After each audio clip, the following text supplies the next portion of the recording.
ان الحمد للہ نحمده ونستعینه ونستغفره ونعوذ باللہ من شرور انفسنا ومن سیئات اعمالنا من يهده اللہ فلا مضل له ومن يضلل فلا هادی له واشهد ان لا الہ الا اللہ وحدہ لا شریک له واشهد ان محمدا عبده ورسوله اما بعد فان خیر الحدیث کتاب اللہ وخیر الہدی ہدی محمد صلی اللہ علیہ وآلہ وسلم وشر الامور محدثاتها وكل محدثۃ بدعہ وكل بدعۃ ضلالہ وكل ضلالۃ فی النار۔ اعوذ باللہ السمیع العلیم من الشیطان الرجیم من ہمزہ ونفخہ ونفثہ بسم اللہ الرحمن الرحیم رب اشرح لی صدری ویسر لی امری واحلل عقدۃ من لسانی یفقہوا قولی بسم اللہ الرحمن الرحیم ان اللہ وملائکتہ یصلون علی النبی یا ایہا الذین آمنوا صلوا علیہ وسلموا تسلیما اللہم صل علی محمد وعلی آل محمد کما صلیت علی ابراہیم وعلی آل ابراہیم انک حمید مجید اللہم بارک علی محمد وعلی آل محمد کما بارکت علی ابراہیم وعلی آل ابراہیم انک حمید مجید اللہم ربنا آتنا فی الدنیا حسنة وفی الآخرة حسنة وقنا عذاب النار لا الہ الا انت سبحانک انی کنت من الظالمین حسبنا اللہ ونعم الوکیل یا حی یا قیوم برحمتک استغیث ولا حول ولا قوة الا باللہ العلی العظیم ربنا آتنا من لدنک رحمتا وہیئ لنا من امرنا رشدا آمین۔ الحمدللہ آج 29 دسمبر 2019 کو سنڈے کے دن قرآن کلاس نمبر 10 میں ہم انشاءاللہ تعالی سورۃ البقرہ کی آیت نمبر 21 سے آنورڈ سٹارٹ لیں گے۔ آج انشاءاللہ ہمارا یہ 2019 کا آخری درس ہوگا، اگلے سنڈے کو 2020 سٹارٹ ہو چکی ہوگی۔ اعوذ باللہ من الشیطان الرجیم بسم اللہ الرحمن الرحیم یا ایہا الناس اعبدوا ربکم الذی خلقکم والذین من قبلکم لعلکم تتقون۔ میرے بھائیو، اس سے پہلے جو 20 آیات گزری ہیں ان میں اللہ تبارک و تعالیٰ نے انسانیت میں جو 3 گروہ ہیں، نمبر 1 اہل ایمان، نمبر 2 وہ لوگ جو جان بوجھ کے کفر اختیار کرتے ہیں، اور نمبر 3 منافقین، ان کا ذکر کیا تھا۔ اب یہ پوری وہ تمہید کے بعد اس رکوع کے اندر آیت نمبر 21 سے آنورڈ آیت نمبر 29 تک یہ مسلسل اب یہ جو 9 آیات ہیں یہ قرآن حکیم کی دعوت ہے اپنے مخاطب کو، کہ قرآن اپنے مخاطب سے کیا چاہتا ہے، اللہ تعالیٰ کی کیا ریکوائرمنٹ ہے، یہ کتاب کس لیے نازل ہوئی ہے، انبیاء کے آنے کا مقصد کیا ہے، اس دنیا کی زندگی کا آخر انجام کیا ہونے والا ہے۔ یعنی پوری کی پوری جو ایک ڈاکٹرن ہے دین کی، وہ اس ایک رکوع کے اندر 9 آیات کے اندر بڑی زوردار طریقے سے بنیادی جو باتیں جو انسانوں کے علم میں ہوتی ہیں اس کی بنیاد کے اوپر بیان ہوئی ہیں۔ اسی لیے آپ دیکھیں اس کا خطاب، اگرچہ یہ صورت تو مدنی ہے اور مدنی صورتوں کا اسلوب زیادہ تر یا ایھا الذین آمنوا کے ساتھ ہوتا ہے، لیکن چونکہ یہ پوری انسانیت کو دعوت دی جا رہی ہے اس لیے ان آیات کا جو سٹارٹ ہے وہ پوری انسانیت کو مخاطب کر کے ہے۔ یا ایھا الناس، اے پوری انسانیت، اے لوگو، اعبدوا ربکم، عبادت کرو اس رب کی، الذی خلقکم، جس نے تمہیں پیدا کیا، والذین من قبلکم، اور جو تم سے پہلے لوگ گزر چکے یا جو اگلے لوگ گزر چکے ان کو بھی اسی نے پیدا کیا، لعلکم تتقون، تاکہ تم ڈر سکو، پرہیزگار بن سکو۔ سارے انبیاء کی دعوت کا مقصد، ساری الہامی کتابیں نازل ہونے کا ایک ہی مقصد ہے کہ عبادت اس رب کی کرنی ہے۔ اللہ کو ماننا کافی نہیں ہے بلکہ اللہ کی بھی ماننی ہے۔ اسی لیے یہاں یہ بات نہیں آ رہی کہ اس اللہ کو مانو، بلکہ کہا جا رہا ہے اس اللہ کی عبادت بھی کرو، جس طرح سورہ النحل میں آتا ہے نا، آیت نمبر 36 میں، وَلَقَدْ بَعَثْنَا فِي كُلِّ أُمَّةٍ رَسُولًا أَنِ اعْبُدُوا اللَّهَ وَاجْتَنِبُوا الطَّاغُوتَ، اور بے شک ہر امت میں ہم نے کوئی نہ کوئی رسول مبعوث کیا ایک ہی بنیادی دعوت کے ساتھ کہ عبادت کرو اللہ کی، اور اللہ کے جو مخالفت پہ کھڑے ہوئے لوگ ہیں ان کو طاغوت کہا گیا، چاہے وہ جنوں میں سے ہیں یا انسانوں میں سے ہیں، ان کی آپ نے مخالفت کرنی ہے۔ یہ ساری الہامی کتابوں کی دعوت کا خلاصہ، تمام انبیاء کی دعوت کا خلاصہ ایک اللہ کی عبادت ہے۔ عبادت کہتے ہیں ٹوٹل اوبیڈینس کو، یعنی صرف اللہ کو ماننا کافی نہیں بلکہ اللہ کا مکمل تابع فرمان بننا ہے۔ اور اسی کے پیرلل میں ایک ٹرم ہے جو وقت کے پیغمبر کے لیے استعمال کی جاتی ہے، اس کو ہم کہتے ہیں اتباع۔ قل ان کنتم تحبون اللہ فاتبعونی یحببکم اللہ۔ اے نبی تم فرما دو کہ اگر تم لوگ یہ دعویٰ رکھتے ہو کہ اللہ سے محبت کرتے ہو تو پھر میری یعنی وقت کے پیغمبر کی اتباع کرو، پھر اللہ بھی تم سے محبت کرے گا اور تمہارے گناہوں کو بھی معاف کر دے گا۔ تو اتباع میں بھی صرف پیغمبر کو مانا نہیں جاتا بلکہ پیغمبر کی پیروی بھی اختیار ساتھ کی جاتی ہے۔ تو ان دونوں چیزوں کو آپ سمجھ لیں، عبادت ہے اللہ کی محبت کے ساتھ، اس کو ماننے کے ساتھ اس کی ماننا، اور اتباع رسول ہے رسول اللہ کی محبت صلی اللہ علیہ وآلہ وسلم کے ساتھ آپ صلی اللہ علیہ وآلہ وسلم کی اوبیڈینس، پیروی اختیار کرنا۔ صرف اطاعت نہیں ہے بلکہ محبت کے ساتھ اطاعت ہے۔ اطاعت پلس محبت اللہ کے کیس میں ہو تو عبادت ہے، اور اطاعت پلس محبت رسول اللہ کے کیس میں ہو صلی اللہ علیہ وآلہ وسلم تو یہ اتباع رسول ہے۔ تو اے لوگو عبادت کرو اس رب کی جس نے تمہیں پیدا کیا اور تم سے پہلے جتنے لوگ ہو گزرے ہیں ان کو بھی اسی نے پیدا کیا، تاکہ تم ڈر سکو، پرہیزگاری کی روش اختیار کر سکو، یعنی اللہ کے حضور تمہیں پیش ہونا ہے۔ یہ وہ بنیادی بات ہے جو کسی بھی انسان کو دعوت دینے کے لیے پہلی چیز ہی یہی ہونی چاہیے توحید کے اعتبار سے، کہ اس اللہ کو مانو اور اس اللہ کی مانو جس نے تمہیں پیدا کیا۔ سورہ طور میں بھی آتا ہے نا کہ کیا یہ لوگ بغیر کسی کے بنائے پیدا ہو گئے ہیں یا انہوں نے اپنے آپ کو خود پیدا کیا ہے؟ ہائے ہائے ہائے، دو ہی پاسبلٹیز ہو سکتی ہیں نا، یا انسان اپنا کریٹر خود ہو یا اس کو کسی نے پیدا نہ کیا ہو۔ تو یہ تو کیس کوئی نہیں ہے کہ کسی نے پیدا نہیں کیا۔ اس کی وجہ یہ ہے کہ پیدا ہونا ہماری نگاہوں کے سامنے ہے، ہمارے ماں باپ نے ہمیں پیدا ہوتے ہوئے دیکھا ہے اور ہمارے ماں باپ کو ان کے ماں باپ نے پیدا ہوتے ہوئے دیکھا ہے، تو کریشن تو ہوئی بھی ہے۔ تو کیا ہماری پیدائش جو ہے وہ ہمارے ماں باپ ذریعہ ضرور بنے ہیں لیکن ان کو تو نہیں پتہ کیسے پیدائش ہوئی ہے؟ وہ اللہ ہی ہے جو پرفیکشن کے ساتھ مخلوقات کو بناتا ہے، ان کو تو بالکل پتہ نہیں ہوتا۔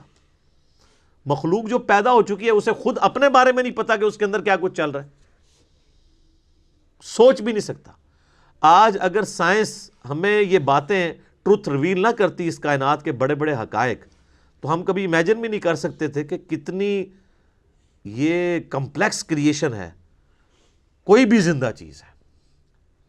اس پہ تو گھنٹوں بولا جا سکتا ہے۔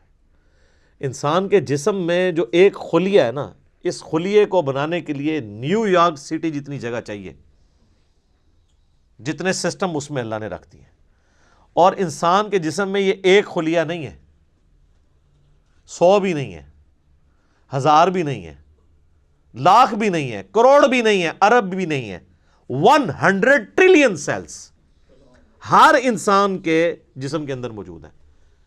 100 ٹریلین، 1 ٹریلین 1000 ارب کے برابر ہوتا ہے. 100,000 ارب خلیے ہر انسان کے جسم میں،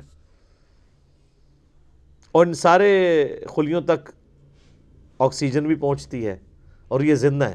ان کی ڈویژن ڈسٹرب ہو جائے تو کینسر ہے. یہ خلیے مر جائیں اور نئے اس کی جگہ پیدا نہ ہو تب بھی وہ ڈیڈ ہو جائے گا باڈی کا وہ حصہ. اور سائنٹسٹ کہتے ہیں کہ اتنا بڑا فگر ہے کہ اگر انگلینڈ جیسے 30 ملک ہوں اور 30 کے 30 ملک صرف درختوں سے پر ہوں اور کوئی چیز وہاں نہ اگی ہوئی ہو تو ان درختوں کے جتنے پتے ہوں گے نا یہ 100 ٹریلین ہے. 100,000 ارب. 1 ارب نہیں مان، 1 ارب گننے کے لیے آپ کو 25 سے 30 سال چاہیے. 24 گھنٹے بھی اگر آپ گنتی گنتے رہیں، کوئی شخص بہت بھی تیز گن لے گا 24 گھنٹے میں تو 86,400 سیکنڈ ہے، تو 1,00,000 دفعہ بھی مشکل سے گن پائے گا وہ. تو 1 ارب اور کدھر پھر 1000 ارب، پھر 100,000 ارب. ان امیجنیبل ہے، کیلکولیٹر فیل ہو جاتے ہیں. تو یہ سارے کے سارے جو خلیے ہیں ان کو کریٹ کیا ہے کریٹر نے. پھر خالی اس طرح کریٹ نہیں کیا، مینیجیبل فارم میں ہے. یہ خلیوں نے کیا خود ڈیسائیڈ کیا تھا کہ ان خلیوں نے مل کے آنکھ بننا ہے، ان خلیوں نے مل کے دل بننا ہے؟ آرگنائز ہوئے نا، اور پھر سارے خلیے آرگنائز ہو کے ایک کامن فنکشن پرفارم کر رہے ہیں. دل کا فنکشن گردے نہیں پرفارم کر سکتے، گردوں کا فنکشن آنکھیں نہیں پرفارم کر سکتی، آنکھوں کا فنکشن جو ہے وہ ہاتھ نہیں پرفارم کر سکتے. انسان کو تو پتہ ہی نہیں اس کے اندر کیا کچھ ہے. تو یہ بنیادی بات ہے کہ اس اللہ کی عبادت کرو جس نے تمہیں پیدا کیا ہے، اور جتنے اگلے بھی گزرے ہیں ان کو بھی اسی نے پیدا کیا ہے. اس سے ڈر جاؤ، اس اللہ سے ڈر جاؤ جس نے تمہیں تمہاری مرضی کے بغیر پیدا کیا ہے. جو تمہیں تمہاری مرضی کے بغیر پیدا کرنے پر قادر ہے وہ تمہارے ساتھ کچھ بھی کرنے پر قادر ہے، اور اگر وہ تمہارے لیے کچھ ڈیسیژن کر لے گا پھر کوئی تمہیں بچا نہیں سکتا. یہ ہے اصل میں اس کا فارم. ڈر جاؤ لعلکم تتقون، تاکہ تم ڈر سکو. الذی جعل لکم الارض فراشا، وہی اللہ ہے جس نے اس زمین کو تمہارے لیے بچھونا بنایا ہے. والسماء بناء، اور آسمان کو چھت بنایا ہے. اب اس حصے کے اوپر بھی گھنٹوں بولا جا سکتا ہے کہ یہ زمین جو بچھونا بنائی ہے صرف اس کی ایک فزیکل پراپرٹی کو ڈسکس کیا جا رہا ہے کہ زمین کو رہنے کے قابل بنایا ہے. زمین میں ہر سیکنڈ میں 2 زلزلے آتے ہیں، ہر سیکنڈ میں، لیکن ان کا ایمپلیٹیوڈ جو ہے وہ بہت کم ہوتا ہے. اگر وہ بڑھ جائے تو زمین تباہ و برباد ہو جائے. اتنے زلزلوں والی زمین کو رہنے کے قابل بنایا ہے، اسے کنٹرول کیا، اور اس اعتبار سے بھی رہنے کے قابل بنایا ہے کہ وہاں پر ہر مخلوق کے لیے اس کی زندگی کا سامان رکھتی ہے. اور جو سب سے ضروری سامان تھا زندگی کے لیے وہ بالکل فری رکھا ہوا ہے. کون سی چیز؟ آکسیجن. پانی تو پھر بھی بندہ کچھ گھنٹے کچھ دن بھی نکال سکتا ہے، آکسیجن 1.5-2 منٹ سے زیادہ کوئی نہیں نکال سکتا. بالکل فری رکھا ہے.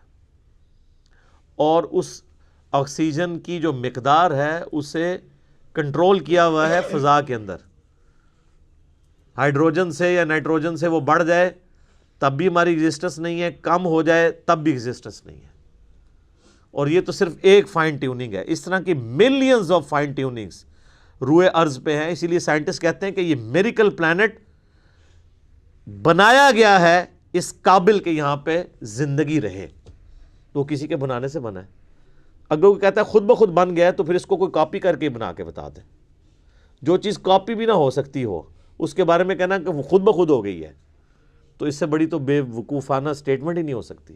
جو کام کرنے سے نہ ہو سکے وہ خود بخود کیسے ہو سکتا ہے؟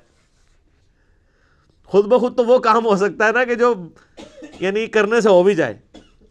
زمین و آسمان کی ساری مخلوقات مل کے ایک بیج نہیں بنا سکتی کہ جسے ہم مٹی میں بوئیں اور وہ 6 ارب گنا بڑا درخت بن جائے۔ لوگ تو کہتے ہیں جی مٹی کی تو کوئی قیمت ہی نہیں ہے، میں کہتا ہوں سونے کی کوئی قیمت نہیں ہے۔ سونے میں بیج ڈالا جائے تو وہ درخت نہیں بن سکتا۔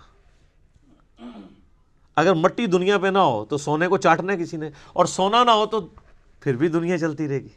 یہ مٹی جو اللہ نے رکھی ہے دیکھنے کو حقیر چیز ہے، لیکن اس میں ہم بیج بوتے ہیں، اور سر وہ بیج جب نکلتا ہے اور درخت بنتا ہے، اس درخت کا سائز، اس کے پھولوں کے لگنے کی ٹائمنگ، اس کا پھل میں کنورٹ ہونا، پھلوں کے پکنے کی ٹائمنگ، پتوں کی شیپس، ان کے سائز، پھر ایک ایک پتے تک پانی کا پہنچنا زمین سے، یہ تو انسان پریشان ہو جاتا ہے۔ ایک درخت تو بہت بڑی بات ہے، ایک بیج نہیں کوئی بنا سکتا، اور کوئی یہ کہے کہ خود بخود بن گیا، تو اس سے بڑی بیوقوفی کسی کی کیا ہو سکتی ہے؟ دنیا کا کوئی بیوقوف انسان بھی ایک بال پوائنٹ کے لیے ماننے کے لیے تیار نہیں خود بخود بن جائے، کیونکہ یہ ایک مینیجیبل چیز ہے، الٹپ نہیں ہے، ایٹ رینڈم نہیں ہے۔ تو زمین کو اس نے تمہارے لیے بچھونا بنایا ہے، وَالسَّمَاءَ بِنَاءً، اور آسمان کو چھت بنایا ہے۔ اب یہ متشابہات میں سے ہیں، یعنی آسمان کے بارے میں جو اب ہمیں اس ماڈرن سائنس کی وجہ سے ٹروتھ ریویل ہو رہے ہیں وہ تو بڑے حیران کن ہیں۔ یعنی آسمان کی جو لیئرز ہیں، آسمان تک پہنچنے کے لیے جو اللہ تعالیٰ نے لیئرز رکھی ہوئی ہیں، ان کے لیے بھی آسمان کا لفظ استعمال ہو سکتا ہے۔ اسٹریٹوسفیئر ہے، پھر ٹروپوسفیئر ہے، پھر اوزون کی لیئر ہے، یعنی سورج سے ملینز آف ایمپلیٹیوڈ کی مختلف ریز دنیا میں آتی ہیں، لیکن زمین کی جو ہماری رہنے کی سطح ہے اس تک اس میں سے چند ایک پہنچتی ہیں۔ 99.99% یہ آسمان کی جو لیئرز ہیں اس کی وجہ سے ریپیل ہو جاتی ہیں، کچھ ارتھ میگنیٹک فیلڈ کی وجہ سے ریپیل ہو جاتی ہیں، ورنہ وہ ہارمفل ریز نیچے آ جائیں تو بیماریاں۔ یہ جو کہتے ہیں اوزون لیئر کے اوپر ایک شگاف ہے، اس کی وجہ سے سکن کینسر کا خدشہ ہے ان علاقوں میں جہاں پہ وہ ڈائریکٹ ریز آتی ہیں۔ تو یہ آسمان کو ایک بڑی مضبوط چھت بنایا ہے اللہ تعالیٰ نے۔ آسمان حفاظت کا ذریعہ ہے، یہ اللہ کی قدرتیں ہیں جی، اس پہ اب کتنی دیر بولا جائے، میرے اس پہ کئی ایک لیکچرز ہیں وہ آپ دیکھ لیں، ورنہ تو ٹاپک بدل جائے گا۔ وَأَنزَلَ مِنَ السَّمَاءِ مَاءً، اور آسمان سے اس نے پانی کو نازل کیا، فَأَخْرَجَ بِهِ مِنَ الثَّمَرَاتِ، پھر اس کے ذریعے پھل اگائے تمہارے لیے، رِزْقًا لَكُمْ، تمہارے رزق کے طور پہ۔ اچھا یہ ساری باتیں بنیادی ہیں، کوئی دنیا کا انسان نہیں ہے جو کہ یہ چیزیں میری آبزرویشن میں نہیں ہے۔ قرآن چونکہ پوری انسانیت کے لیے ہے، لہٰذا اس میں بالکل ڈیٹم لیول کی بنیادی باتیں ڈسکس ہوں گی جو ہر بندے کے ایکسپیرینس میں، نالج میں ہوں۔ یہ جتنی باتیں آ رہی ہیں کہ تمہیں اللہ نے پیدا کیا، تم سے اگلوں کو پیدا کیا، سب کے ایکسپیرینس میں ہے۔ اللہ تعالیٰ نے زمین کو رہنے کے قابل بنایا ہے، آسمان کسی انسان نے بنائی ہے، انسان تو ہمیشہ سے آبزرو بھی کر رہا ہے اسے، انسان تو صرف ڈسکوری کرتا ہے، اور انوینٹ بھی جو کرتا ہے وہ بھی کریشن ایکس نہیلو نہیں کرتا، عدم محض سے وجود نہیں دیتا، بلکہ اللہ کی تخلیقات کو یوز کر کے کرتا ہے۔ اگر وہ یہ ٹیبل لکڑی کا بنا رہا ہے تو لکڑی اس نے نہیں بنائی ہے، لکڑی نیچر سے ہی آئی ہوئی ہے، کریشن ایکس نہیلو نہیں ہے، لیکن اللہ تعالیٰ بدیع السماوات والارض ہے، زمین و آسمان کو بغیر نمونے کے، کوئی چیز نہیں تھی تو پیدا کی ہے۔ انسان جو خالق ہے وہ اللہ کی تخلیق میں سے خلق کرتا ہے، لیکن انسان بدیع نہیں ہے، البدیع نہیں اسے کہہ سکتے آپ، بغیر نمونے کے چیزوں کو پیدا کرنے والا۔ تو آسمان کے ذریعے پانی ہم دیکھتے ہیں، اس کے ذریعے زمین سے رزق نکالتا ہے تمہارے لیے۔ اس میں کیا قیامت مضمر ہے، رزق نکالنا بھی کافی نہیں تھا اگر اس رزق کی کمپیٹیبلٹی ہمارے ساتھ نہ ہوتی۔ آپ شیر کے سامنے تازہ ترکاری لا کے ڈال دیں، بہترین سے بہترین سبزی بھی، وہ دیکھنا بھی گوارا نہیں کرے گا کیونکہ اس کی جبلت نہیں ہے، اس کے لیے وہ رزق نہیں ہے. اور بکری کے سامنے فریش قیمہ لا کے ڈال دیں آپ، اس کے لیے کوئی اٹریکشن نہیں ہے. تو صرف رزق تمہارے لیے رزق، یعنی رزق بھی پیدا کیا اور اس رزق کو کمپیٹیبل بھی بنایا. اور یہ رزق میں تو میں صرف کھانا پینے ڈسکس کر رہا ہوں، ورنہ تو ہر نعمت ہی رزق ہے. سب سے اہم ترین رزق آکسیجن ہے جو ہم انہیل کرتے ہیں، جس کے بغیر ہم 1.5-2 منٹ سے زیادہ زندہ ہی نہیں رہ سکتے. وہ سب کے لیے فری رکھتی ہے اللہ نے، کوئی اس کے اوپر ٹیکس نہیں ہے، کوئی آپ کو خریدنا نہیں پڑے گا، یہ آپ کے لیے فری ہے.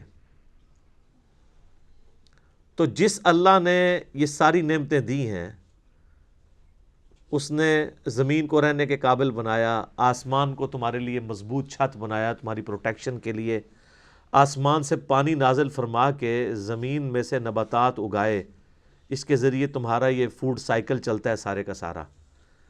سب کچھ زمین سے ہی آ رہا ہے، چاہے وہ جانوروں کی خوراک ہو، چاہے پودوں کی خوراک ہو، چاہے ہماری خوراک ہو.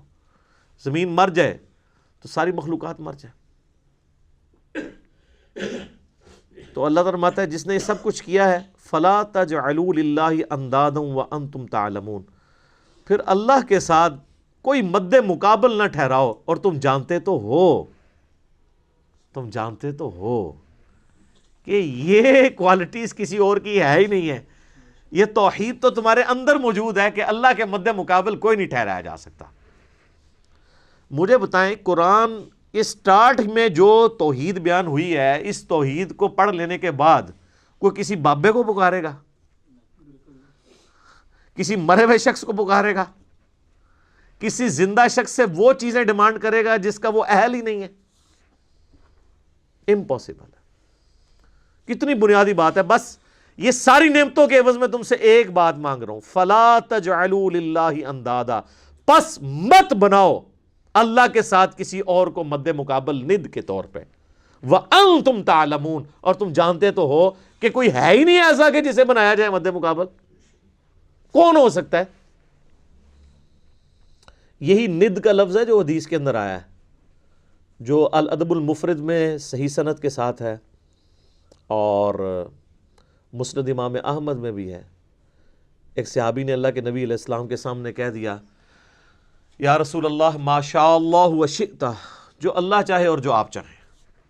آپ فرمایا اجعلتنی للہ ندا، یہ وہی الفاظ ہے، کیا تو نے مجھے اللہ کے مد مقابل کھڑا کر دیا؟ قل بل ما شاء اللہ وحدہ، بلکہ کہہ جو اکیلا اللہ چاہے. اچھا، اس نے آگے سے نہیں آرگومنٹ کیا کہ یا رسول اللہ میں آپ کو اللہ کا بندہ ہی مان رہا ہوں، اللہ کا رسول ہی مان رہا ہوں، میں نے آپ کو کوئی اللہ مان کے نہیں کہا، میں نے آپ کو کوئی مستقل بذات نہیں مانا، میں نے آپ کو جو ہے وہ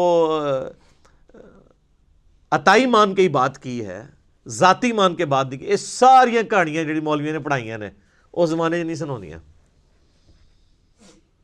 تو یہی ند کا لفظ وہاں پہ بھی استعمال ہوا ہے، اللہ کے ساتھ ند نہ ٹھہراؤ. وَإِن كُنتُمْ فِي رَيْبٍ مِّمَّا نَزَّلْنَا عَلَىٰ عَبْدِنَا، اور اگر تمہیں یہ شک ہو، کوئی شک ہو اس چیز کے بارے میں جو ہم نے اپنے بندے پر نازل کی ہے، یعنی قرآن.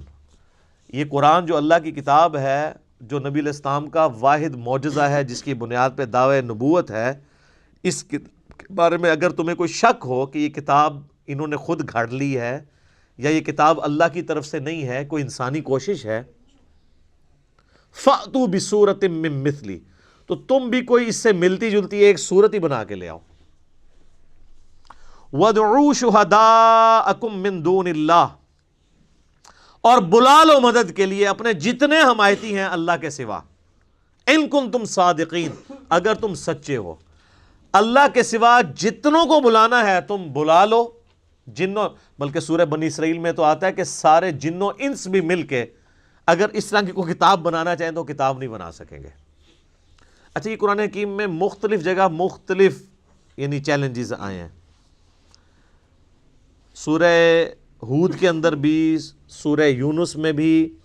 سورہ ہود کے اندر تو 10 صورتوں کا ذکر ہے کہ 10 صورتیں بنا کے لے آؤ اگر بنا سکتے ہو. سورہ یونس میں ہے کہ ایک صورت ہی اس سے ملتی جلتی کو بنا کے لے آؤ، ایک صورت بنا کے لے آؤ. یہاں پہ تو آخری چیلنج ہے کہ کوئی ملتی جلتی، چلو اگر مکمل نہیں تو کوئی قریب قریبی کوئی صورت بنا کے لیا، تو یہ کوئی مشکل کام تو نہیں تھا۔ قرآن حکیم کی تو ایک بڑی چھوٹی سی صورت ہے، سورۃ الکوثر، انا اعطیناک الکوثر فصل لربک وانحر ان شانئک ھو الابتر۔ اس کی بھی کوئی کاپی نکالی جا سکتی تھی ایسے لوگوں کی طرف سے جو یعنی اتنے فصیح اللسان تھے کہ وہ دوسروں کو اجمی کہا کرتے تھے، ان کو اپنی زبان کے اوپر اتنا ناز تھا، فی البدی وہ عام جو گفتگو ہے اس کو بھی شاعری کے انداز میں بیان کر دیا کرتے تھے۔ لیکن یہ تاریخ میں نہیں ملتا کہ کسی نے یہ چیلنج اس طریقے سے قبول کیا ہو۔ اتنی شرم و حیا ان کے اندر بھی موجود تھی۔ ویسے آج کل کچھ لوگوں نے طب آزمائی کرنے کی کوشش کی ہے، وہ صورتیں بنا کے اس کو ملتے جلتے الفاظ کے ساتھ پھر قرآن کے سٹائل میں اسے تلاوت کر کے یوٹیوب پہ اپلوڈ بھی کیا ہوا ہے۔ اس پہ میرا ایک کلپ بھی آیا تھا، آپ یوٹیوب کے اوپر دیکھ سکتے ہیں، اپلوڈڈ ہے۔ قرآن سے ملتی جلتی جو صورتیں ہیں اس کے حوالے سے، تو میں نے بتایا تھا اس طریقے سے نہیں ہے یہ، جو اس کی ججمنٹ جو ہے وہ عربی لنگوسٹک کے لوگ کریں گے۔ صرف اس سے ملتے جلتے الفاظ کے ساتھ کوئی عربی کا کوئی لٹریچر سامنے لے آنا یا خود لکھ لینا یا کوئی شاعری کر لینا، ظاہر ہم اجمی تو جج نہیں کر سکتے۔ ہاں، اجمیوں کے لیے ٹیسٹ یہ ہے کہ آج کے دور کا ہمارے پاس جو سب سے بڑا ٹچ سٹون ہے وہ سائنٹیفک فیلڈ کا علم ہے۔ اس کے اعتبار سے کوئی بھی قرآن حکیم کی ایک آیت بھی ایسی نہیں ہے جو اسٹیبلش سائنس کے خلاف ہو۔ اس ٹیسٹ سے آپ اسے گزار کے دیکھ لیں، لیکن وہ اسٹیبلش سائنس ہونی چاہیے، ہائپوتھیسز یا تھیوریز نہیں ہونی چاہیے، تو اس پہ بھی یہ پرفیکٹلی فلفل ہوگی۔ ڈاکٹر مورس بوکائل ایک فرینچ سرجن تھے، انہوں نے ایک اس کے اوپر کتاب بھی باقاعدہ لکھی ہے، مسلمان ہو گئے تھے، بائبل، قرآن اینڈ سائنس کے عنوان سے۔ اردو میں ترجمہ بھی ہوا ہے لیکن وہ بڑی مشکل سی اردو ہے اس کی، انگلش میں بھی ترجمہ ہوا ہے اس کا۔ بل وہ اسی رزلٹ پہ پہنچے ہیں کہ ساری الہامی کتابوں میں قرآن ہی ایسی ایک واحد الہامی کتاب ہے جس میں کوئی سائنٹیفک فالٹ موجود نہیں ہے۔ باقی کتابوں میں ایسی چیزیں ملتی ہیں، اور ظاہر ہے وہ اس لیے ہیں کہ وہ ٹیمپر ہوئی ہیں، یعنی ان کے اندر تبدیلی ہو چکی ہے، اس میں اللہ تعالیٰ کی طرف اسے منسوب نہیں کیا جا سکتا۔ یہ کتاب محفوظ ہونے کی ایک بہت بڑی دلیل یہ بھی ہے کہ اس میں آپ کو کوئی سائنٹیفک ایرر جو اسٹیبلش سائنس والی چیزیں ہوں، ہائپوتھیسز نہ ہوں، وہ نہیں ملے گا۔ تو اگر تم سچے ہو تو اس طرح کی کوئی صورت ہی بنا، یہ اس زمانے کے لیے تو تھا وہ والا چیلنج، آج تک بھی یہ صرف عرب کے لوگوں کے اعتبار سے ہے، باقی اجمیوں کے لیے تو پھر باقی اعتبار سے بھی قرآن معجزہ ہی ہے۔ فَإِن لَمْ تَفْعَلُوا، اور پس اگر تم ایسا نہ کر سکو، وَلَن تَفْعَلُوا، اور تم ہرگز ایسا نہیں کر سکو گے۔ اللہ تعالیٰ نے اس پہ اپنا اوپینین بھی دے دیا ہے کہ یقیناً تم کر بھی نہیں پاؤ گے۔ فَاتَّقُوا النَّارَ الَّتِي وَقُودُهَا النَّاسُ وَالْحِجَارَةُ، تو ڈرو اس آگ سے جس کا ایندھن آدمی اور پتھر بننے والے ہیں۔ اعدت للکافرین، جو اللہ نے تیار کر کے رکھی ہے انکار کرنے والوں کے لیے۔ اچھا، یہ کافرون کا ترجمہ یا مسلمون کا ترجمہ جو ہے نا، وہ ہم عموماً تو کر رہے ہوتے ہیں مسلمان اور کافر، اصل جو ترجمہ ہے نا مؤمنون کا یا مسلمون کا، سر تسلیم خم کرنے والے، بات ماننے والے، اور کافر وہ ہیں جو بات نہیں ماننے والے۔ کوئی مسلمان بھی کافر ہو سکتا ہے، اور کوئی کافر بھی مسلمان ہو سکتا ہے کہ کوئی صحیح بات مان لے۔ وہ ایک تو وہ ٹرم والا ایمان ہے نا جو ہم ایز اے اصطلاح استعمال کرتے ہیں، جو کلمہ پڑھ لے اور وہ 5 بنیادی چیزوں پہ چلے۔ لفظی ترجمہ یہ ہے کہ نہ ماننے والوں کے لیے، انکار کرنے والوں کے لیے، کفر کہتے ہیں انکار کرنے کو، نہ شکری کرنے کو، اللہ تعالیٰ نے آگ تیار کر رکھی ہے جس کا ایندھن آدمی، انسان اور پتھر ہے۔ اللہم اجرنا من النار، اللہم اجرنا من النار، اللہم اجرنا من النار۔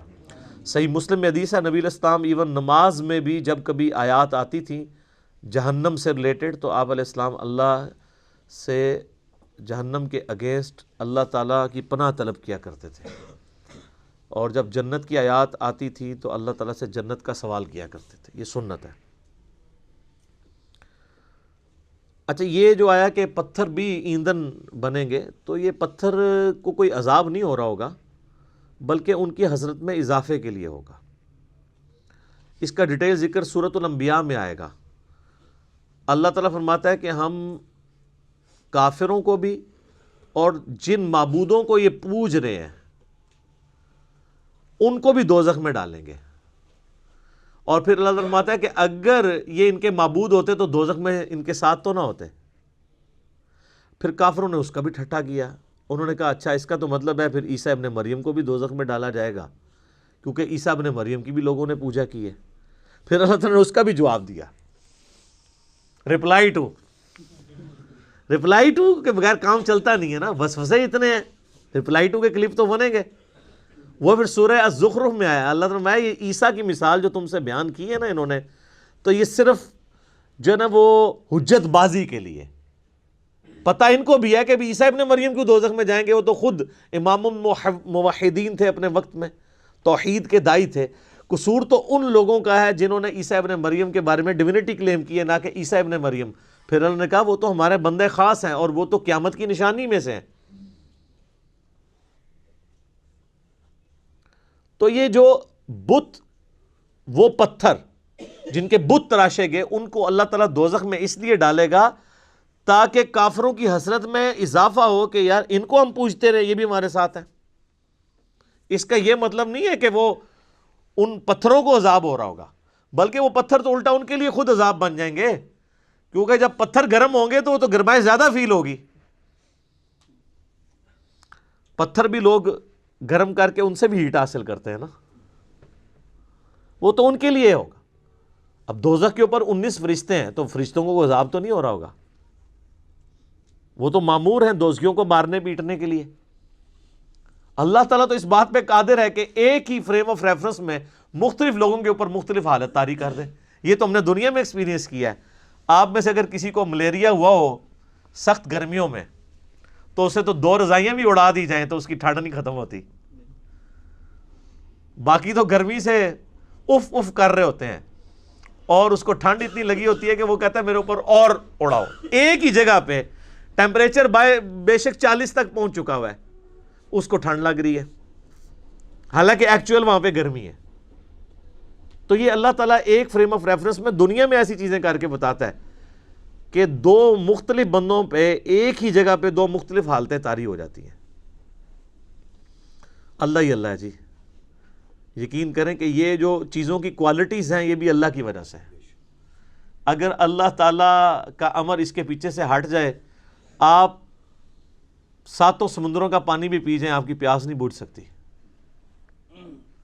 اور اگر آگ کے جلانے کی خاصیت اللہ تعالیٰ چھین لے، آپ پوری زمین کے درخت بھی جلا لینا، آپ ایک روٹی بھی نہیں پکا سکتے، کیونکہ وہ خاصیت ہی جب اللہ تعالیٰ لے لے گا. تو یہ دوزخ میں ان کافروں کے ساتھ پتھروں کو اس لیے جلایا جائے گا تاکہ ان کی حسرت میں اضافہ ہو، نہ کہ ان پتھروں کو عذاب دیا جا رہا ہوگا. اب سائملٹینیس کنٹراسٹ بھی آ رہا ہے جی. وَبَشِّرِ الَّذِينَ آمَنُوا وَعَمِلُوا الصَّالِحَاتِ. اور اے نبی علیہ السلام آپ خوشخبری دے دیجئے ان لوگوں کو کہ جو بات مان لیتے ہیں، یعنی ایمان لے آتے ہیں اور نیک اعمال اختیار کر لیتے ہیں، أَنَّ لَهُمْ جَنَّاتٍ تَجْرِي مِن تَحْتِهَا الْأَنْهَارُ، کہ ان کے لیے باغات ہیں جن کے نیچے نہریں بہتی ہوں گی. كُلَّمَا رُزِقُوا، جب کبھی بھی انہیں رزق دیا جائے گا اس جنت میں، منہا ان باغوں میں سے، من ثمرۃ الرزق، کوئی پھل رزق کی شکل میں ان کو جب پیش کیا جائے گا، اہل جنت کو جنت میں جب کوئی فروٹ دیا جائے گا، قالوا هذا الذي رزقنا من قبل، وہ کہیں گے یہ تو وہی ہے جو ہمیں اس سے پہلے دنیا میں بھی دیا جاتا تھا. وَأُتُوا بِهِ مُتَشَابِهًا، حالانکہ وہ ان کو اس سے ملتا جلتا فروٹ دیا جا رہا ہوگا، ایگزیکٹ نہیں ہوگا. ملتا جلتا اس لیے دیا جائے گا کہ انسان کی ایک نیچر ہے. دنیا میں بھی آپ دیکھ لیں، آپ کسی دسترخوان پہ بیٹھے ہوں تو سب سے پہلے اس چیز کو ہاتھ ڈالتے ہیں جس کے ساتھ آپ مانوس ہوں. آپ کسی ولیمے پہ بھی جاتے ہیں تو آپ کے سامنے کوئی ایسی عجیب و غریب ڈش آ جائے تو آپ اس کے رسک نہیں لیتے کھانے کا کہ پتہ نہیں کیا ذائقہ ہو، الٹا پلیٹ بھر کے بیٹھ جاؤں اور اس دوران جو میں نے کھانا تھا وہ ختم ہی ہو جائے. یہ بھی چانس ہوتا ہے نا. تو انسان مانوس اس چیز کے ساتھ ہوتا ہے جو پہلے اس نے اس کو ایکسپیرینس کیا ہو. یہ اللہ تعالیٰ نے انسان کی نیچر رکھی ہے. تو جنت میں بھی ابتدائی مہمان نوازی کے طور پہ جنتیوں کو وہ رزق دیا جائے گا جو دنیا میں وہ ایکسپیرینس کر چکے ہیں. آم، کیلا، انار، سیب، جو ہمارے ایکسپیرینس میں. اب دیکھنے میں تو وہ فروٹ دیکھنے میں تو ویسا ہی ہوگا، تو وہ کھانے سے پہلے ہی بات کریں گے کہ تو یہ وہی چیز ہے، ایتھے بھی آ کے وہی کچھ. لیکن اللہ فرمائے گا کہ ان کے اس کی طرح کا ہوگا لیکن ویسا نہیں ہوگا. اب انور اٹور کا ذائقہ اور ایک دیسی آم کا ذائقہ برابر ہو سکتا ہے؟ دیکھنے میں تو دونوں ایک جتنے ہوتے ہیں، شکل و صورت بھی ملتی جلتی ہوتی ہے، لیکن زمین آسمان کا فرق ہے ٹیسٹ میں. اسی طریقے سے چونسے کا ٹیسٹ ہو یا کسی دوسرے آم کا، وہ برابر نہیں ہو سکتا. تو یہ تو دنیا میں اللہ نے اتنا فرق رکھا ہوا ہے، تو آخرت میں جو آم دیا جائے گا وہ دنیا والا آم نہیں ہوگا. ہاں شکل و صورت میں ضرور ملتا جلتا ہوگا، لیکن اس آم کی تو کیا بات ہے. اللہ تعالیٰ جنت میں ہمیں اپنے محبوب صلی اللہ علیہ وآلہ وسلم کا پڑوس نصیب فرمائے، آمین. وَلَهُمْ فِيهَا أَزْوَاجٌ مُطَهَّرَةٌ، اور وہاں پہ ہوں گی ان کے لیے پاکیزہ بیویاں. پاکیزہ بیویاں دنیا کی بیویاں بھی اور جنتی حوریں بھی، وہ آگے چل کے ذکر آ جائے گا اس حوالے سے. اچھا، جنت میں جتنی بھی نعمتیں ہیں نا، ان میں جو یعنی ڈومیننٹ نعمتیں ہیں، ان کا کچھ نہ کچھ حصہ اللہ نے دنیا میں اس حوالے سے رکھا ہے کہ انسان اس نعمت کو ایکسپیرینس کر سکے. لیکن وہ زمین آسمان کا فرق ہے، لیکن کسی درجے میں ایکسپیرینس کروایا گیا، اور ایکسپیرینس کروایا گیا ہے تو تبھی ان چیزوں میں اٹریکشن ہے. اگر اٹریکشن نہیں ہوگی تو اس کے لیے تگ و دو کون کرے گا. اچھا، اس سے یہ بھی بات پتہ چلی کہ جنت کا لالچ بھی اللہ تعالیٰ خود دے رہا ہے. لہذا یہ جو ڈاکٹرین مشہور کی گئی ہے کہ ہمیں دوزخ کے ڈر کی وجہ سے یا جنت کی لالچ میں عبادت نہیں کرنی چاہیے، اللہ کے لیے کرنی چاہیے، تو یہ بالکل جعلی ڈاکٹرین ہے. اس کو مولا علی علیہ السلام کی طرف لوگوں نے منسوب کر دیا ہے کہ وہ کہتے تھے میں تو اللہ کی عبادت صرف اللہ کے لیے کرتا ہوں، جنت کی جو ہے وہ طلب میں یا دوزخ کے ڈر کی وجہ سے نہیں کرتا. اس کے اوپر بھی میرا ایک کلپ ریکارڈڈ موجود ہے کہ یہ ڈاکٹرین صوفیاء نے پیش کی ہے، یہ قرآن کی ڈاکٹرین نہیں ہے. کیونکہ جنت کا جو لالچ ہے، اس کے پیچھے لگنا اللہ ہی کی تو اطاعت ہے. یہ جنت کا لالچ شیطان نے دیا یا اللہ نے؟ تو اگر آپ جنت کو نگیٹ کرتے ہیں، جنت کا مذاق اڑاتے ہیں یا دوزخ کو ہلکا جانتے ہیں، تو آپ یہ جنت یا دوزخ کو بے عزت نہیں کر رہے ہوں گے، بلکہ آپ اللہ تعالیٰ کے خلاف بغاوت کا علم بلند کر رہے ہوں گے. یہ تو اس نے رکھی ہوئی ہے نا چیزیں، یہ ساری لالچیں وہی دیتا ہے نا. یہ وہ لالچ نہیں ہے جو بری بلا ہو، یہ وہ لالچ ہے جس کے لیے انسان کو کوشش کرنی چاہیے. قرآن پاک میں درجنوں آیات ہیں، آگے چلیں گے تو یعنی اللہ تعالیٰ فرماتا ہے کہ کوشش کرنے والوں کو ایسی جنت کے لیے کوشش کرنی چاہیے، خود اللہ تعالیٰ اس کی طرف.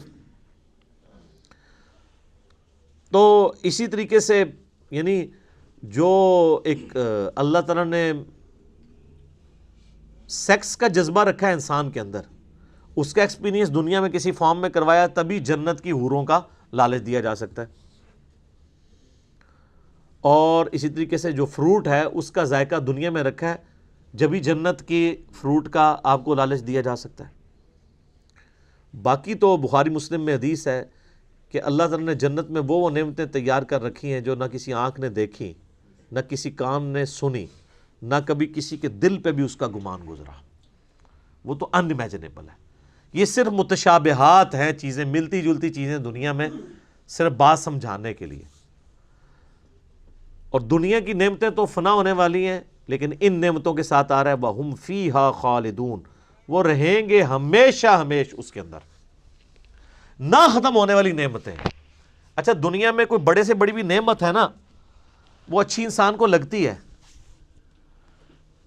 لیکن جیسے ہی اس کے چھوٹ جانے کا خیال آتا ہے تو دل کے اوپر غم کا غلبہ ہو جاتا ہے.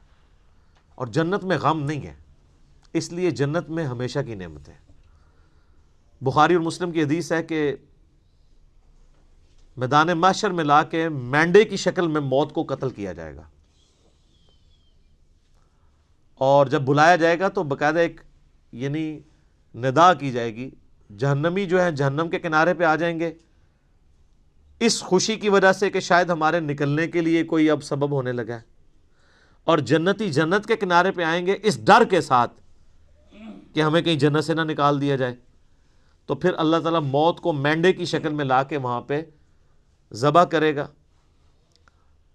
اور پھر کہا جائے گا کہ جنتیوں کے لیے خوشخبری ہے کہ انہیں کبھی موت نہیں آئے گی، اور دوسری طرف جہنمیوں کے لیے ہمیشہ کا غم ہے کہ ان کو بھی موت نہیں آئے گی۔ تو قرآن میں آتا ہے سورہ فرقان میں، آج ایک موت نہیں کئی موتیں مانگو، موت نہیں تمہیں آئے گی، ہزاروں موتیں مانگو، موت نہیں آنے کی، کیونکہ موت آ جائے تو پھر تکلیف ختم ہو جائے، لیکن وہاں پہ موت نہیں آئے گی۔ اللہم اجرنا من النار، اللہم اجرنا من النار، اللہم اجرنا من النار، آمین۔ اللہم من احییتہ منا فاحیہ علی الاسلام ومن توفیتہ منا فتوفہ علی الایمان، آمین۔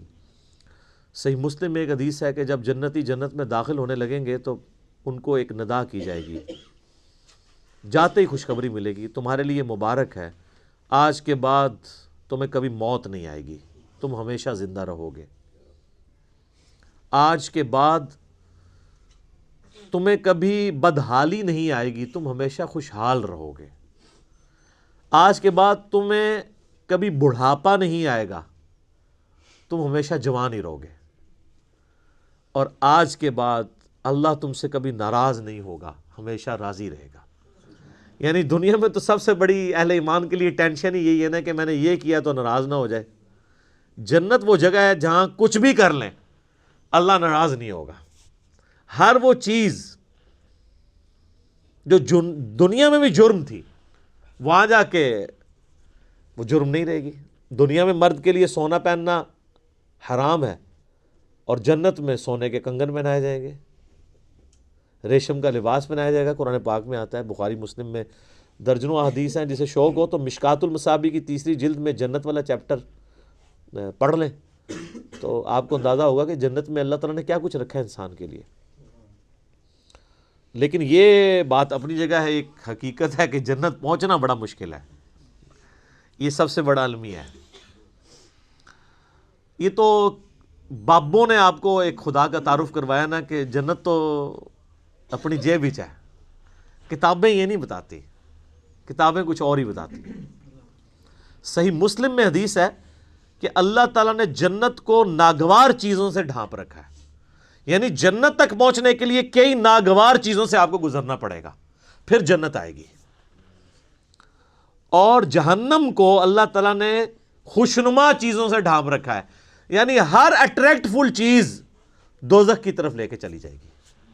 ناگواری تو ہے نا، یعنی روزانہ 5 وقت نماز پڑھنا دنیاوی طور پہ ایک تردد تو ہے، سردیوں میں وضو کرنا ایک تردد تو ہے، گرمیوں کے روزے رکھنا ایک تردد تو ہے، حلال اور حرام کا فرق کرنا ایک تردد تو ہے، اور دوسری طرف آپ جو اپنی مرضی کے مطابق کوئی بھی کام کرتے جائیں وہ سیدھا آپ کو دوزخ کی طرف لے جائے گا، جو آپ اپنی مرضی سے کریں گے، اور جو اللہ کی مرضی سے کرنا پڑتا ہے اس میں تردد تو ہے، ظاہر وہ نفس کے خلاف ہے۔ تو یہ مسلم شریف کی حدیث کمال حدیث ہے کہ جنت ناگوار چیزوں سے ڈھانپی ہوئی ہے اور جہنم خوشنما چیزوں سے۔ اس کی ایکسپلینیشن جامع ترمذی میں، سنن ابی داؤد میں، سنن نسائی اور ابن ماجہ میں ہے کہ جب اللہ تعالیٰ نے جنت کو پیدا کیا تو حضرت جبرائیل علیہ السلام سے کہا کہ جائیں جنت کو جا کے وزٹ کریں کہ میں نے کیسی رہنے کی جگہ بنائی ہے۔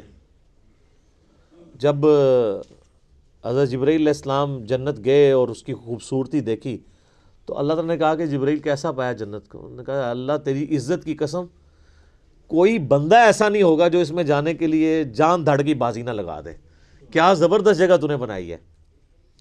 اللہ نے فرمایا اچھا، اللہ تعالیٰ نے جنت کو ناگوار چیزوں سے ڈھانپ دیا، جو مسلم شریف کی حدیث ہے،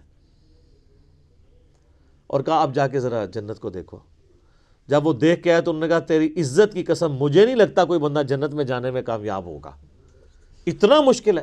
سر یہ ہے کتابوں کا خدا، یہاں کہتے ہیں نہیں جناب ایک دفعہ بھی پڑھ لیا ایک دفعہ بھی پڑھ لیا، ایک پھیرے ہی لگے گا۔ اور سورہ فرقان میں اللہ تعالیٰ فرماتا ہے کہ جہنم ہمیشہ رہنے کے لیے بھی بری جگہ ہے اور ایک لمحے کے لیے رہنے کے لیے بھی بری جگہ ہے۔ آپ لاکھ کہتے رہیں کہ پھیرا لگے گا، اچھا یہ پھیرا بھی اس لیے ہم کہتے ہیں کہ ہم نے کبھی اس پھیرے کو امیجن نہیں کیا، آپ کو ادھر بیٹھے بیٹھے امیجن کروا دیتے ہیں۔ اگر کسی شخص کو یہ کہا جائے کہ ایک فجر کی نماز چھوڑنے پہ آپ کو فجر سے ظہر تک ایک ایسے کمرے میں وقت گزارنا پڑے گا جو 10 بائی 10 فٹ کا ہوگا، اس میں 100 کوبرا سانپ ہوں گے، 100 بچھو ہوں گے، 100 اژدہے ہوں گے، لیکن صرف فجر سے ظہر تک بس، تو کوئی امیجن بھی کر سکتا ہے اس کو؟ وہ ان سانپوں کو تو آپ مار بھی سکتے ہیں، تو جہنم کے سانپ کے بارے میں کوئی سوچ بھی سکتا ہے؟ چونکہ ہم نے امیجن نہیں کیا ہوتا اس لیے ایک پھیرے کی بات کرتے ہیں. اور یہ تو بہت بڑی میں نے مثال دی ہے. اگر کسی شخص کو کہا جائے نا کہ فجر کی نماز چھوڑنے پہ فجر سے ظہر تک آپ کو صرف ایک موم بتی کا وہ چھوٹا سا جو فلیم ہوتا ہے نا اس کے اوپر یوں ہاتھ رکھنا پڑے گا فجر سے ظہر تک، سر 10 سیکنڈ نہیں کو رکھ سکتا. تو یہ کہنا آسان ہے پھیرے والی بات. اچھا وہ جو ترمذی، ابو داؤد، نسائی، ابن ماجہ کی حدیث ہے نا، اس میں آگے آتا ہے کہ پھر اللہ تعالیٰ نے حضرت جبرائیل سے کہا کہ جہنم جب پیدا کی، فرمایا جہنم کو جا کے دیکھو. جہنم دیکھ کے آئے، انہوں نے کہا اللہ تیری عزت کی قسم مجھے نہیں لگتا کوئی بندہ کوشش کرے گا کہ کوئی بھی ایسا عمل کرے کہ دوزخ میں جا کے گرے، یہ تو جگہ ہی ایسی تو نے بنا دی ہے. اللہ تعالیٰ نے پھر دوزخ کو، جہنم کو خوشنما چیزوں سے جب ڈھانپ دیا نا، جو مسلم شریف والی حدیث ہے، میں اسی کی ایکسپلینیشن آپ کو دوسری حدیث سے کر رہا ہوں. یہ سر کتابوں کا دین ہے، بابوں کا نہیں ہے. تو حضرت جبرائیل علیہ السلام جب گئے واپس آئے، کہا اے اللہ تیری عزت کی قسم مجھے نہیں لگتا کوئی بندہ جہنم میں جانے سے بچ سکے گا، اتنا خوشنما تو نے بنا دیا، یہ تو سارے ہی جائیں گے جہنم میں. اور سر نظر بھی آ رہا ہے، نظر بھی آ رہا ہے، کیا دیندار، کیا بے دین، کیا مسلمان، کیا کافر. آپ کو بغاوت دیکھیں عروج پہ نظر آتی ہے. اور جو آپ کو دیندار نظر بھی آ رہے ہیں یہ بھی اللہ نے پردے رکھے ہوئے ہیں. کچھ کے پردے تو ہمارے جیسے لوگوں کے سامنے کھل بھی جاتے ہیں اور ہم آپ کو کھول کھول کے بتاتے ہیں، پھر بھی نہیں آپ کا دماغ کھلا تو آخرت میں تو کھل ہی جانا ہے. اوہ یہ کیا ہوا. نہیں، بڑا سینسٹیو ایشو ہے میرے بھائی. تو یہ اللہ تعالیٰ نے جہنم اور دوزخ کا جو معاملہ رکھا ہے، یہ اگر یہ چیزیں نہ ہوتی تو کوئی بھی شخص اللہ تعالیٰ کو رسپانس نہ کرتا. میرا ایک یوٹیوب پہ کلپ بھی ہے، خدا انسان کی ضرورت کیوں ہے. خدا انسان کی ضرورت ہے ہی اس لیے کہ انسان مر جاتا ہے. اگر انسان نے مرنا نہ ہو اور انسان کے اوپر کوئی مشکل وقت نہ آنا ہو، انسان کی ضرورت اللہ کبھی رہتا ہی نہیں ہے. یہ تکلیفیں اور موت، یہی تو ایک تلوار لٹک رہی ہے کہ یار میں نے مرنا ہے، کسی کو منہ دکھانا ہے جا کے. آپ ایک لمحے کے لیے امیجن کریں کہ اگر آپ نے مرنا نہ ہو اور آپ کو کبھی کوئی تکلیف نہ آئے، یہ دو چیزوں کی گارنٹی ہو، تو سر نماز کس نے پڑھنی ہے؟ تو یہ ساری دھمکیاں ختم ہو جائیں گی نا پھر دوزخ کی. تکلیف نہ آنے کا مطلب ہے کوئی کچھ نہیں کرے گا. موت نہ آنے کا مطلب ہے آپ اپنی زندگی انجوائے کریں گے، اور تکلیف نہ آنے کا مطلب ہے کہ پھر آپ کو کوئی نہ کوئی رزق کے حوالے سے ایشو ہوگا، نہ اور کوئی تکلیف پہنچے گی. تو یہ سر دنیا میں پاسبل نہیں، جنت میں ہی ہے. لیکن دنیا میں بھی یہ ہو جائے نا تو اللہ تعالیٰ انسان کی ضرورت نہیں رہتا. اسی لیے اللہ تعالیٰ نے یہ موت کا الذی خلق الموت والحیات لیبلوکم ایکم احسن عملا رکھا ہوا ہے. یہ جو تلوار لٹکائی ہے وہ اس لیے تو لٹکائی ہے. تو یہ ساری چیزیں نہ ہو تو انسان کا قبلہ نہیں درست ہوتا. گھنٹوں بولا جا سکتا ہے. اگلی بڑی اہم ترین آیت ہے آیت نمبر 26. قرآن حکیم کے اسلوب کے اوپر ایک کافروں نے اعتراض کیا تھا، اور کچھ نہیں، یعنی وہ قرآن کے مثل کوئی صورت تو نہیں بنا کے لا سکے، لیکن ایک اعتراض انہوں نے کیا تھا کہ اگر یہ اللہ کی کتاب ہے تو اللہ تو اتنا پڑھا لکھا ہے، اتنا ایجوکیٹڈ ہے، اتنی اونچی ہستی ہے، لیکن قرآن میں مثالیں وہ بیان کرتا ہے، کبھی مکھی کی، کبھی جو ہے وہ مکڑی کی. سورۃ العنکبوت میں کافروں کے ایمان کو مکڑی سے تشبیہ دی. سورہ الحج کے اندر کہا کہ یہ جن کو اللہ کے سوا پکار رہے ہیں یہ ایک مکھی پیدا نہیں کر سکتے، اور مکھی ان سے کوئی چیز چھین کے لے جائے یہ واپس نہیں لا سکتے. تو اتنی بڑی کتاب میں اتنی حقیر چیزوں کی مثالیں کیوں ہیں؟ تو اس قرآن کا اسلوب کہ قرآن مشکل کتاب نہیں بلکہ اتنی آسان کتاب ہے، عام انسان کے ساتھ بحث کرتی ہے. دیکھ لیں آپ، اس میں کوئی فلسفیانہ باتیں اس طریقے سے نہیں ہیں، موٹی موٹی باتیں ہیں. تو اگر یہ اللہ کی کتاب ہوتی تو بڑی مشکل ہونی چاہیے تھی، علماء سے پوچھ پوچھ کے چلنا چاہیے تھا. پھر تو یہی کہتے ہیں نا. اور قرآن کم از کم 4 دفعہ سورۃ القمر میں کہہ رہا ہے وَلَقَدْ يَسَّرْنَا الْقُرْآنَ لِلذِّكْرِ فَهَلْ مِن مُدَّكِرٍ، قرآن کو ہم نے نصیحت کے لیے آسان کر دیا ہے کوئی جو نصیحت حاصل کرے اس سے؟ تو اتنی مشکل کتاب ہونی چاہیے تھی اگر یہ اللہ کی کتاب ہے۔ تو اللہ تعالیٰ نے وہ متھ توڑی ہے، ان اللہ لا یستحیی ان یضرب مثلا ما بعوضۃ فما فوقها، بے شک اللہ اس بات سے شرم محسوس نہیں کرتا کہ وہ مچھر کی مثال دے یا اس سے بھی کسی حقیر چیز کی۔ کیوں؟ اللہ کا مقصد کسی کے اوپر اپنا علمی روب ڈالنا نہیں ہے، اللہ کا مقصد بات سمجھانا ہے، اور بات سمجھانے والا شخص جو ہوتا ہے نا وہ کبھی مشکل الفاظ نہیں استعمال کرتا۔ لہٰذا آپ یہ علماء کی جب ہم مشکل اردو اور ٹرمز سنتے ہیں نا، واللہ وہ اس نیت سے نہیں تقریر کر رہے ہوتے کہ انہوں نے عوام کو دین سمجھانا ہے، وہ یہ تقریر کر رہے ہوتے ہیں کہ میں اتنی مشکل ٹرمنالوجیز بول سکتا ہوں، اور پھر کہتے ہیں دیکھا جی وہ علامہ صاحب نے بڑے مشکل لفظ استعمال کیے۔ تو یہ علامہ صاحب نے اللہ کی سنت میں عمل نہیں کیا، اللہ کی اسی لیے تو پھر علماء کو چھوڑ گئی ہے نا پبلک۔ وہ کہتے ہیں ان کے پاس ہم ایک گھنٹہ بیٹھ کے سنتے ہیں، سمجھ نہیں آتی ہے، علی بھائی کے 5 منٹ کے کلپ میں اتنا کچھ سمجھ آ جاتا ہے۔ کیوں آتا ہے؟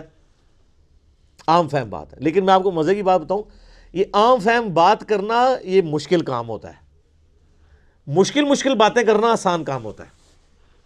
اس لیے آپ دیکھتے ہیں کتنے لائق لوگ ہوتے ہیں، لیکن جب ان کو آپ ٹیچر بناتے ہیں انتہائی نالائق ٹیچر ثابت ہوتے ہیں، کیونکہ ٹیچنگ جو ہے ایک فن ہے، اس کے لیے صرف لائق ہونا کوئی کمال نہیں ہے، اس میں کمیونیکیشن آپ کو سکل چاہیے ہوتی ہے، آپ لوگوں کی سطح پہ اتر کے بات کر سکتے ہوں۔ تو یہ کیپیبلٹی مشکل کیپیبلٹی ہے۔ آپ یہ نہ سمجھیے گا جو مشکل باتیں کرتا ہے وہ آسان باتیں بھی کر سکتا ہے۔ آسان طریقے سے بات کرنا یہ زیادہ مشکل ہوتا ہے، اور مشکل طریقے سے بات کرنا یہ زیادہ آسان ہوتا ہے، ان کی کمپیٹنسی بھی نہیں ہوتی ہے۔ تو اللہ تعالیٰ ماتا ہمارا یہ مقصد نہیں ہے کہ ہم کسی کے اوپر روب ڈالیں گے۔ یہ کہتے ہیں اللہ نے یہ مثال کیوں بیان کی ہے؟ اللہ اس بات سے حیا محسوس نہیں کرتا۔ فَأَمَّا الَّذِينَ آمَنُوا، پس جو لوگ بات مان لیتے ہیں، فَيَعْلَمُونَ أَنَّهُ الْحَقُّ مِن رَبِّهِمْ، تو وہ اس چکر میں نہیں پڑتے کہ یہ مکھی کی مثال کیوں آ گئی، یہ مچھر کی مثال کیوں آ گئی، یا میں اپنے بارے میں کرتا ہوں، میں کبھی کوئی مثال کوئی پھکی کی بات کر دی یا ٹنی کی بات کر دی تو بات سمجھانے کے لیے کوئی اگزامپل کے طور پہ بھی بات کر دی، تو جو بات ماننے والے ہیں سمجھنے والے ہیں وہ ان چکروں میں نہیں پڑتے الفاظی کے اوپر، وہ کہتے ہیں یہ ہمارے رب کی طرف سے سچ بیان ہوا ہے، بات وزنی ہے، اس چکر میں نہ پڑھو کہ اسلوب کیسا ہے اس کا۔ فَأَمَّا الَّذِينَ كَفَرُوا، جبکہ جو بات نہیں ماننے والے ہوتے ہیں، ہر بات میں وہ بات کی کھال اتارنے والے ہوتے ہیں، اور ان کا مقصد بات ماننا نہیں ہوتا بلکہ انکار کرنے کا کوئی بہانہ تلاش کرنا ہوتا ہے۔ فَيَقُولُونَ، تو وہ کہتے ہیں مَاذَا أَرَادَ اللَّهُ بِهَذَا مَثَلًا، اللہ کو یہ مثال بیان کر کے کیا ملا ہے، کیا ارادہ تھا اللہ کا، یہ باتیں کرنے کی کیا ضرورت ہے، کوئی مشکل باتیں ہونی چاہیے تھی۔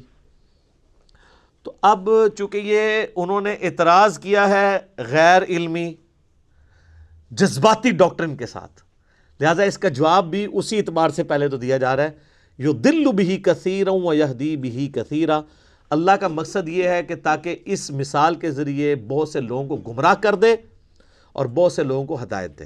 مراد یہ نہیں ہے کہ قرآن کتاب گمراہی ہے، وہ تو آیا ہے قرآن میں ھدی للناس وبینات من الھدی والفرقان، یہ پوری انسانیت کے لیے ہدایت ہے، ہدایت کے روشن دلائل ہیں، اس میں حق اور باطل میں تمیز کرنے والی کتاب ہے۔ اس کتاب کا مقصد کسی کو گمراہ کرنا نہیں ہے، مقصد یہ کہ یہ الٹیمیٹلی تمہاری گمراہی کا سبب اس اعتبار سے بن جائے گی کہ تم اس کو مان کر ہدایت پہ آ جاؤ گے اور نہ مان کے گمراہ ہو جاؤ گے۔ جسے شیطان نے کہا تھا کہ اے اللہ اس آدم کی وجہ سے تو نے مجھے گمراہ کیا ہے، حالانکہ آدم کی وجہ سے نہیں ہوا تھا، وہ ہوا خود ہی تھا، لیکن اس نے یہ کہا کہ نہ آدم پیدا ہوتا تو نہ میرے امتحان آتا تو نہ اسرا ہوتا۔ تو انڈائریکٹلی یہ بات ادھر بھی اللہ تعالیٰ نے کہا ہے کہ اللہ تعالیٰ نے اس لیے کیا ہے کہ تم تاکہ جو ماننے والے ہیں ان کا ایمان میں اضافہ ہو جائے گا، جو نہ ماننے والے ہیں وہ گمراہ ہو جائیں گے، اور جو ماننے والے ہیں ان کو ہدایت مل جائے گی۔ اس کا یہ مطلب قطعاً نہیں ہے کہ قرآن پڑھ کے کسی کو گمراہی ملتی ہے، نعوذ باللہ من ذالک، یہ عقیدہ کفر ہے۔ میرا یوٹیوب پہ ایک کلپ بھی ہے، انڈیا پاکستان اور بنگلہ دیش کے لوگوں کے 2 کفریہ علماء کے 2 کفریہ عقیدے۔ ایک کفریہ عقیدہ یہی ہے اس میں سے کہ جی قرآن جو ہے یہ گمراہ کر دیتا ہے. یہ اکثر آپ سنتے ہیں نا، قرآن گمراہ کر دیتا ہے. ڈائریکٹ پڑھنے سے انسان، اچھا انڈائریکٹ پڑھنے سے بھی گمراہی ہوتا ہے. انڈائریکٹ کدھر پڑھنے دیتے ہیں؟ وہ کہتے ہیں پڑھنا ہی نہیں ہے. ڈائریکٹ انڈائریکٹ تو ہے وہ انگریزی والی رہ گئے. انڈائریکٹ نہ انہوں نے خود پڑھا ہوا ہوتا ہے اور نہ کسی کو پڑھنے دیتے ہیں. وما يضل به الا الفاسقین، اور اس سے گمراہ تو نہیں ہوتے ہیں مگر وہ لوگ جو نافرمان ہیں، نافرمانی کی روش اختیار کیے ہوئے لوگ ہیں، جو جان بوجھ کے گمراہ ہونا چاہتے ہیں. وہ ان کے لیے قرآن میں پھر گمراہی ہے، کیونکہ جب وہ چاہ ہی رہے ہیں کہ ہم نے قرآن پاک میں نکالنی ہے اس قسم کی باتیں جس سے ہم قرآن سے دور بھاگیں، تو ظاہر ہے پھر قرآن پہ انہوں نے عمل کہاں سے کرنا ہے. حتیٰ کہ علماء یہود کے بارے میں سورہ الجمعہ میں آیا کہ ان کی مثال ان گدھوں کی سی ہے، جیسے گدھے کے اوپر کتابیں لاد دی جائیں نا، اس کتاب سے وہ اکتساب نہیں کر سکتا. لہٰذا علماء یہود کے پاس پروفیسیز موجود تھیں ان کی کتابوں میں کہ نبی آخر الزماں آئیں گے صلی اللہ علیہ وآلہ وسلم، لیکن ان کتابوں سے انہوں نے اکتساب نہیں کیا تو برباد ہو گئے. تو جو کتابوں سے اکتساب کرے اس کے لیے یہ باتیں نہیں کہ وہ گمراہ ہوگا. جو کتاب ہونے کے باوجود اس میں عمل نہ کرے یا شوکیس میں بس سجا کے رکھے، پڑھی ہوں کتابیں پڑھی ہوئی نہ ہو، وہ گمراہ ہوتے ہیں. اسی تو ہم کہتے ہیں کتابوں کا خدا اور ہے اور بابوں کا خدا اور. جو کتابوں کے خدا کو نہیں مانتا نا، اسے کبھی بھی خدا کا تعارف نہیں ہوتا، کیونکہ نبی علیہ السلام نے ہمیں بابیں نہیں دی ہیں، کتابیں دی ہیں. آج کی ڈیٹ میں قرآن اور سنت کتابی شکل میں ہی ہمارے پاس موجود ہے نا. اس کے اوپر کافی اور باتیں مجھے کرنی ہیں، لیکن اب چونکہ ٹائم ختم ہو چکا ہے، اگلی دفعہ ہم اسی آیت کی جو آگے ان فاسقوں کی نشانیاں کیا ہیں جو قرآن کے ذریعے جو گمراہی کماتے ہیں، آیت نمبر 27 سورۃ البقرہ کی آن ورڈ انشاءاللہ اگلی دفعہ سٹارٹ کریں گے. صلاۃ بر محمد وآل محمد. اللہم صلی علی محمد وعلی آل محمد کما صلیت علی ابراہیم وعلی آل ابراہیم انک حمید مجید. اللہم بارک علی محمد وعلی آل محمد کما بارکت علی ابراہیم وعلی آل ابراہیم انک حمید مجید. اللہ تعالیٰ سے دعا ہے جو حق بات میں نے کہی اللہ تعالیٰ ہمارے دلوں میں راسخ فرمائے. اگر جذبات میں میرے منہ سے کوئی غلط بات نکل گئی تو اللہ تعالیٰ ہمارے دلوں سے ہی اسے دور کر دے، ہمیں معاف بھی کر دے، ہمیں کتاب و سنت کی تعلیمات پر عمل کر کے دوسرے بھائیوں تک پہنچانے کی توفیق عطا فرمائے. سبحانک اللہم و بحمدک اشہد ان لا الہ الا انت استغفرک و اتوب الیک وما علینا الا البلاغ المبین. جزاکم اللہ خیرا.